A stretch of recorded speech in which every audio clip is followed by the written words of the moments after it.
Hi, my name's Erin, and today we're going to talk about one of the most brutal groups of people in history, the Vikings. Well, in my opinion at least. And no, not the Minnesota Vikings. Before we get started, I want you to leave me a comment on who your favorite Viking is. So, who were the Vikings? The Vikings were Scandinavian explorers, warriors, and pirates who raided and colonized widespread areas of Europe during the late 8th to early 11th century. Pillage first, then burn.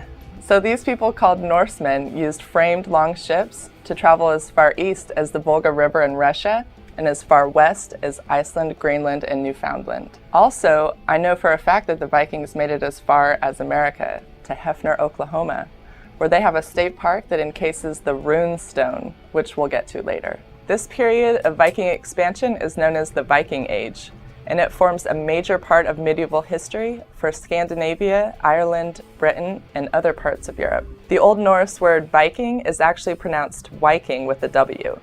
It was found on several rune stones in Scandinavia. In the Icelander sagas, the word Viking actually refers to overseas expeditions. So in Old Norse, fara I Viking would mean to go on an expedition. And the word Vikinger would refer to a seaman or warrior taking part in the expedition. So there's your Old Norse language lesson for today. So let's talk a little bit more about the origins of the word Viking. In Old English, the word Weising appears first during the 9th century.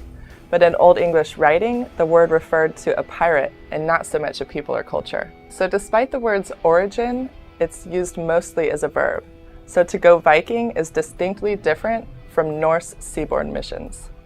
So the word Weising disappeared during Middle English, and the word Viking was reintroduced during the Viking renewal of the 18th century, with heroic overtones of barbarian warrior and noble savage.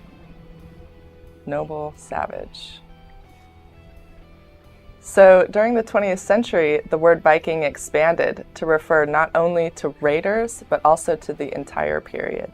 So using the word as a noun would refer to raiders, warriors, and navigators, but it would also refer to the Scandinavian population in general. And this can get confusing because the adjective form of this word can be used in expressions like Viking age, Viking culture, and Viking colony, generally referring to medieval Scandinavia.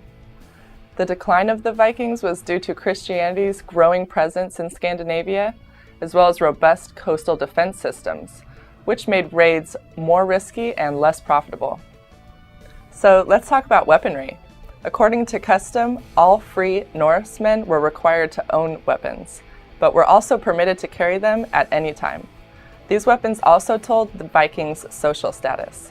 For instance, a wealthy Viking would have the complete ensemble, consisting of a helmet, shield, chainmail shirt, and sword. However, a typical free Viking or freeman could be found fighting with a spear and shield, and could also be found with a utility knife and a sidearm.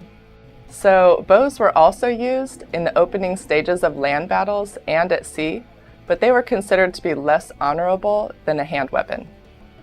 So since Vikings were relatively unusual at the time, their main weapon of choice was an axe, and some even carried two-handed axes, which could split shields and metal helmets. So earlier we were talking about the rune stone, and these were actually ways that the Vikings kept records. They would record the names of participants on Viking expeditions and also those who died on these expeditions. Runestones are important because they help us study the Norse society as well as medieval Scandinavia. Thanks for watching my video today on Vikings. I know that there is so much more we could talk about, but I only have a little bit of time. Please leave me any comments, rate my video 5 stars, and subscribe to the channel.